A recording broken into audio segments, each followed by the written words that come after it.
हैं youth agenda live और आज हमारे साथ हैं नवाब राय जी, जो मजदूर आंदोलनों से बहुत दिनों से जुड़े रहे हैं और इनका काम ही है गरीब लोगों के हितों में लड़ना और इन्होंने अपना पूरा संपूर्ण जीवन इसी में लगाया है। वर्तमान समय में ये Bihar local bodies employees federation के विषय पर काम कर रहे हैं और आज हम इनसे जानने की कोशिश करेंगे कि इन लोगों की क्या समस्याएं हैं और बिहार सरकार से इनकी क्या मांगे हैं। तो सर, आपका हमारे चैनल में स्वागत है। तमाम लोगों को AITC की ओर से और Bihar local bodies employees federation की ओर से अभिनंदन करते हैं, अभिवादन करते हैं। साथियों, AITUC देश का सबसे पुराना श्रमिक संगठन है। इसकी स्थापना 1920 में हुई थी। उसके बाद लगातार देश में मजदूर आंदोलन विकसित करता रहा और देश और राज्य में नगर निकायों को साफ सुथरा रखने की जिम्मेदारी नगर निकायों पर दी गई। हमारे बिहार में कुल 142 नगर निकाय है, जिसमें नगर निगम है, नगर परिषद है, नगर पंचायत है। इन अधिकांश नगर निकायों में Bihar local bodies employees federation के सदस्य कार्यरत हैं और इस कोरोना संक्रमण में भी वो अगली पंक्ति में इस लड़ाई में योद्धा के रूप में काम कर रहे हैं।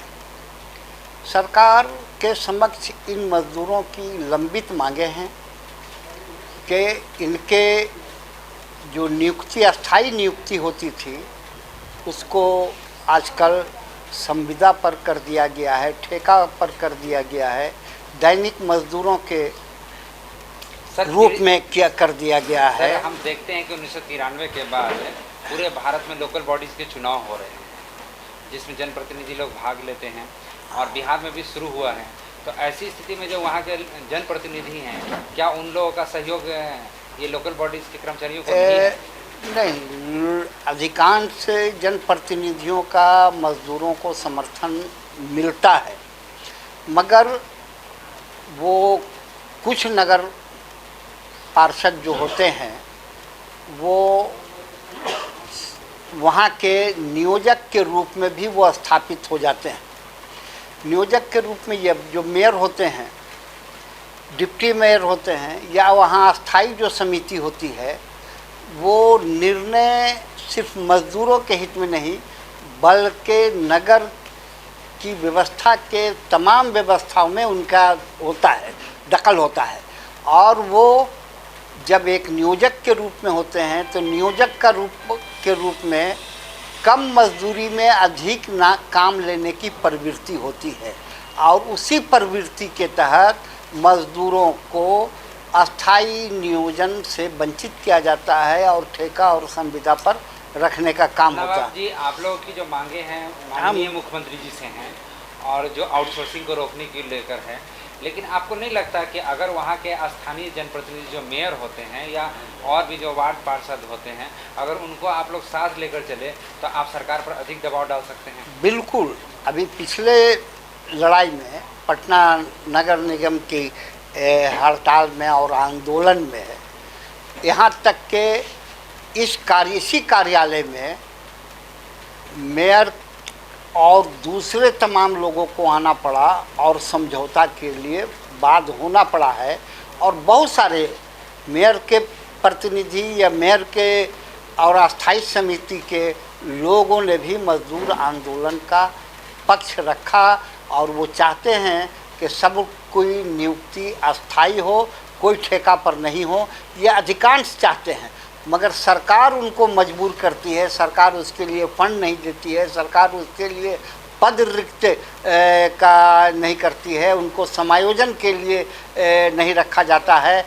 इसलिए वो सरकार की नीतियों से मजबूर हो जाते हैं। सरकार की नीति है कि जो जितना संविदा मजदूर और ठेका मजदूर पर काम लेगा, हम उसको ज़्यादा सफाई का फंड देंगे। ये भी उनको सोचने में है कि हम शहर को सफाई के लिए रखें तो हम ठेका पर रखेंगे तो मेरा काम ज़्यादा आसानी से होगा। ये प्रवृत्ति भी उनको मजबूर करती है कि वो मजदूर के से थोड़ा दूर हटे और उनके हित में कम सोच करके शहर के हित में सोचने का काम करें। ये बात भी करते हैं कि ज़्यादातर लोगों की सोच ये बनती जा रही है कि हम ठेका के आधार पर काम दें, आउटसोर्सिंग कर दें, आउटसोर्सिंग करें, प्राइवेट कंपनियों को दे दें, प्राइवेट दे दें, और इसमें मजदूरों का शोषण होता है, उससे उनको कोई फर्क नहीं पड़ता। उनको कोई फर्क नहीं पड़ता है, बल्कि उनको इस काम के लिए मुनाफा होता है। ठेका में देने के लिए वो कमीशन लेते हैं और वो कमीशन अपना वेतन के अतिरिक्त उनकी कमाई हो जाती है और मजदूरों का शोषण होता है। मजदूरों का जो आजकल वेतन है आउटसोर्सिंग वाले को, उससे 5 सदस्यीय परिवार का जीवन निर्वाह भी नहीं हो सकता है। यह है तो ये एक बड़ी समस्या है कि तमाम मजदूरों को अस्थाई काम के लिए अस्थाई नियोजन दिया जाए, ये एक मामला है। इन मजदूरों को न्यूनतम मजदूरी की नहीं मिलता है। अभी 7वें वेतन के अनुसार 18,000 रुपया केंद्र सरकार और बिहार सरकार ने दिया है। हम चाहते हैं कि इन तमाम मजदूरों को वो 18,000 रुपया न्यूनतम वेतन का भुगतान हो, इनको सामाजिक सुरक्षा का प्रावधान हो, जब रिटायर करें तो इनको पेंशन मिले, और यह जब बीमार पड़े तो इनका और इनके परिवार का इलाज हो। यह है 7वां वेतन आयोग की जो रिपोर्ट है उसको भी कार्यान्वयन करने के लिए हमारा एक मुख्य मांग है। तो हमारी साफ सुथरी मांग है, इसमें 3 है कि तमाम लोगों को अस्थाई किया जाए, न्यूनतम मजदूरी 18,000 रुपये से अधिक दिया जाए, और सामाजिक सुरक्षा और ये तमाम चीज़ों का लाभ मजदूरों को दिया जाए। सर, अभी जो आपकी समस्या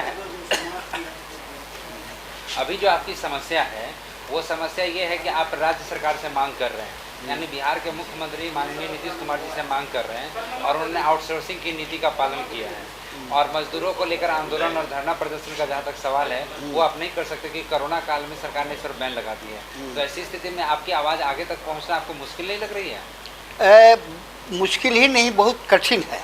और सरकार, केंद्र सरकार या मोदी जी की सरकार, भाजपा नीति की सरकार जो है, इस कोरोना को भरी जीवन में संक्रमण के दौर में ये उसको अवसर के रूप में मजदूरों के खिलाफ इस्तेमाल कर रहे हैं। आप ये कहना चाहते हैं कि सरकार इस कोरोना काल को हथियार की तरह मजदूरों के खिलाफ इस्तेमाल कर रही है। सारे श्रम कानूनों में संशोधन हो रहा है, 8 घंटा से 12 घंटा की ड्यूटी की गई। ये तो मजदूरों को हम धन्यवाद देना चाहते हैं राज्य के कि उन्होंने लड़ करके वो 12 घंटा के ड्यूटी को संशोधन कराया आदेश को, और फिर से जो 12 घंटा काम करेंगे उसके लिए डबल ओवर टाइम देने का प्रावधान को पूर्व में जैसे था उसको जारी कराया। ये हमारे राज्य के मजदूरों की लड़ाई के बल पर हम इसको हासिल कर सके हैं। और इतने नहीं है, सिर्फ मजदूरों पर हमला नहीं है, देश के आम नागरिकों पर हमला है। जितना पुराने लोगों ने कमा करके सार्वजनिक प्रतिष्ठानों का निर्माण किया, बड़े बड़े उद्योग धंधे सरकारी नियंत्रण में स्थापित किया, वो ये सरकार उसको बेच करके खा रही है। ये सरकार देश की अर्थव्यवस्था को ऐसी चौपट कर दिया है कि आज तक देश के इतिहास में -23.924% के आसपास चला जाना ये हमारे देश के लिए दुर्भाग्यवश की स्थिति है। और इतने नहीं है, जो सरकार ने वादा किया था कि हम कोरोना में मजदूरों की वेतन में कटौती नहीं करेंगे, उसको पूरा भुगतान करेंगे, उनकी सेवा को हम बहाल करेंगे, शर्त रखेंगे, इसका पालन नहीं किया जा रहा है और बड़े पैमाने पर उनको इस अवधि का वेतन नहीं दिया जा रहा है। नवाब जी, ये कोरोना काल में करीब 40 लाख मजदूर बिहार लौटे हैं, सरकार का जो आंकड़ा है। अगर आउटसोर्सिंग होगी तो इन मजदूरों का उपयोग तो नगर निकाय में किया जा सकता है? किया जा सकता है, मगर आउटसोर्सिंग के लिए जगह कहाँ है? पहले से जो काम कर रहे हैं उनको तो यहाँ बैठाया जा रहा है, उनको छाटा जा रहा है। और आपको ये बता दें कि पूरे बिहार में नगर निकाय के 4th वर्गीय पद को समाप्त कर दिया गया। समाप्त कर इसीलिए कर दिया गया है कि इस पद पर उनकी अस्थायी नियुक्ति नहीं होगी, और जब अस्थायी नियुक्ति नहीं होगी तो सफाई कर्मी और दूसरे चतुर्थ वर्गीय कर्मचारी की जो आवश्यकता होगी वो आउटसोर्सिंग और ठेका प्रथा पर रखी जाएगी। ये सबसे बड़ी सरकार की जो नीति है, पूंजी प्रस्त नीति है, इस नीति को बदलने के लिए हम बिहार के नगर निकाय के मजदूरों की लड़ाई चल रही है। आज हम लोगों ने धरना और प्रदर्शन करके प्रतिरोध किया है सरकार के आदेश के खिलाफ। बॉडीज का जो चुनाव होता है, हाँ, उसमें किसी पार्टी बेसिस पे तो होता नहीं है, वो सभी लोग स्वतंत्र रूप से चुन के बिल्कुल। आते हैं। तो अगर आप जितने भी मेयर, जैसे आपने कहा कि 142 नगर निकाय हैं, ठीक है ना, उसमें काम हो रहा है, तो जितने भी जिले हैं उसमें जो मेयर होते हैं और जो वार्ड पार्षद हैं, अगर उन लोगों का सहयोग लेकर आप आंदोलन को आगे बढ़ाते तो नहीं लगता कि आपके आंदोलन में ज़्यादा ताकत आती? नहीं, हम हमेशा उन लोगों का सहयोग लेते हैं। हमारे उसमें जो मजदूर पक्षी विचार के लोग हैं वो हमारा साथ भी देते हैं, हमारे साथ एकजुटता भी व्यक्त करते हैं, हमारी आवाज़ को अपने अस्थाई समिति में रखते भी हैं, उसमें कहीं कोई दो राय नहीं है। मगर वो जनप्रतिनिधि हैं और हमारी जो विचारधारा है, मजदूर पक्षी विचारधारा, मजदूर पक्षी जो सोच होनी चाहिए, वो धीरे धीरे ये सरकार उसको समाप्त कर रही है अपनी गलत नीतियों के कारण। अब कहती है, जैसे उदाहरण देती है कि सरकारी कर्मचारी काम नहीं करते हैं और गैर सरकारी कर्मचारी वो ज़्यादा काम करते हैं, वो ज़्यादा आउटपुट देते हैं। वो ज़्यादा आउटपुट नहीं देते हैं। देखा गया है, हिंदुस्तान के मजदूरों का सर्वे किया गया है कि जो बिना पंखा में काम करेंगे वो कम करेंगे, जो मज़दूरों को पंखा उपलब्ध करा दिया जाएगा उसकी प्रोडक्टिविटी बढ़ जाती है, उनके काम की क्षमता बढ़ जाती है। इसलिए आप मज़दूरों को जितनी सुविधाएं उपलब्ध कराएंगे, जितने उनके जीवन को संरक्षण के लिए प्रक्रिया अपनाएंगे, उतने इस देश की प्रोडक्टिविटी बढ़ेगी, उत्पादकता बढ़ेगी और देश हमारा समृद्ध होगा। ये सोच ही गलत है कि मज़दूरों को कम मजदूरी दे करके अधिक काम लिया जाओ तो हम संपन्न। ये निजी उद्योगपति ऐसा कर सकते हैं, मगर सरकारी स्तर पर हम सरकार के अंग के रूप में काम करते हैं और देश के उत्पादन में हमारी मज़दूरों की बहुत महत्वपूर्ण भूमिका है और हम देश को सबल बनाने के लिए भी मजदूर आंदोलन सोचता है और देश को आत्मनिर्भर बनाने के लिए भी सोचता है। ये कहना चाहते हैं कि जो सरकारी कर्मचारी हैं, जो सरकार के अंदर काम कर रहे हैं लोग, उनको कार्य करने की दशा और दिशा को अगर बदल दिया जाए, यानी कि काम करने के लिए अधिक सुविधाएं दिया जाए, तो उनकी प्रोडक्टिविटी बढ़ जाएगी। बिल्कुल, एकदम बढ़ जाएगी और देश का उत्पादन ज़्यादा से ज़्यादा होगा।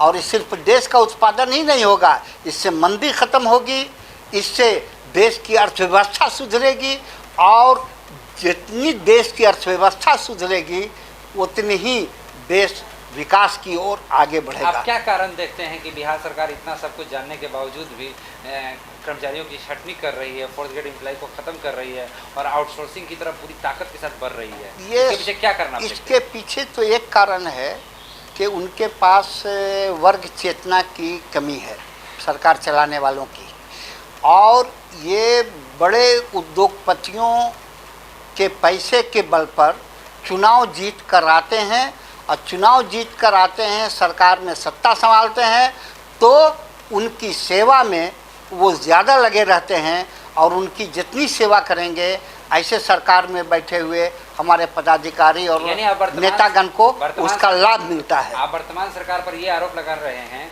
कि कॉर्पोरेट के पैसे से चुनाव लड़ते हैं, इसलिए कॉर्पोरेट के हितों में कानून बनाते हैं। बिल्कुल, एकदम सही ये विश्लेषण है, सही बात है कि वो सब पूंजीपतियों के पक्ष में ही काम करते हैं। आज क्या बात है कि देश का हवाई अड्डा सारा का सारा एक अडानी लिए चले जा रहे हैं। सर, ये जो निजीकरण की प्रक्रिया भारत में शुरू हुई है, इसको न्यू इकोनॉमिक पॉलिसी भी कहा जाता है, आप लोग उसका विरोध करते हैं? न्यू इकोनॉमिक पॉलिसी के विरोध नहीं करते हैं।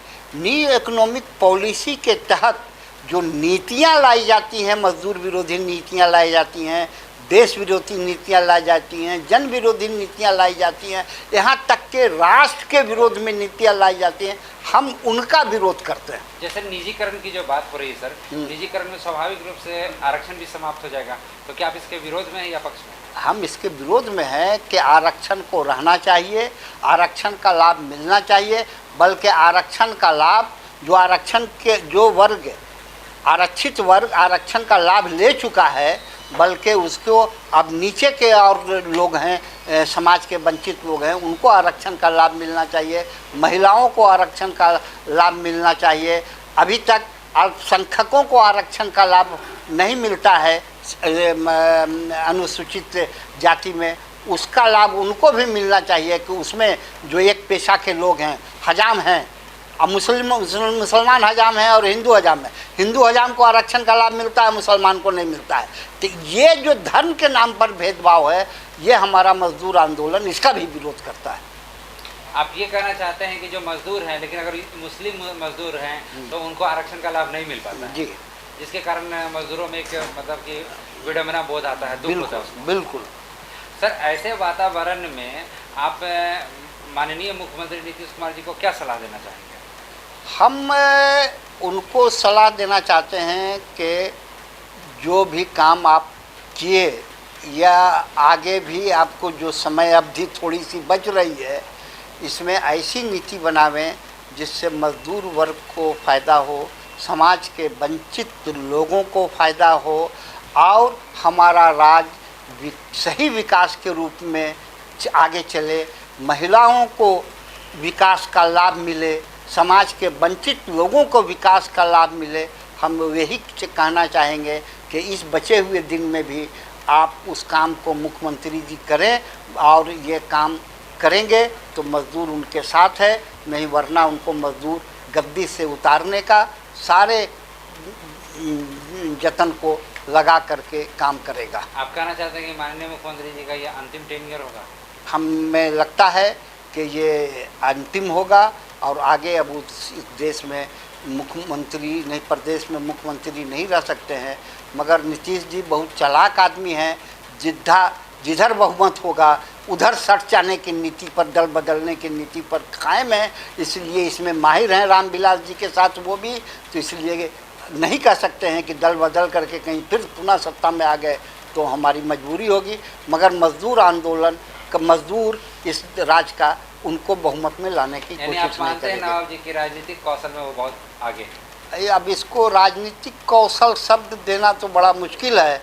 हम समझते हैं कि ये कूटनीति हुआ या माने राजनीति का दुरुपयोग हुआ, ये हम इस शब्द का इस्तेमाल करना चाहते हैं। उसको आप राजनीतिक कौशल नहीं कहेंगे? जी ना, राजनीतिक कौशल नहीं हो सकती। राजनीतिक कौशल बेहतरी के लिए होता है, सुधार के लिए होता है, विकास के लिए होता है, उसको कौशल बोलते हैं। सामान बनाने के लिए होता है, सामान को बिगाड़ने वाले को कौशल कभी नहीं कहा जा सकता है।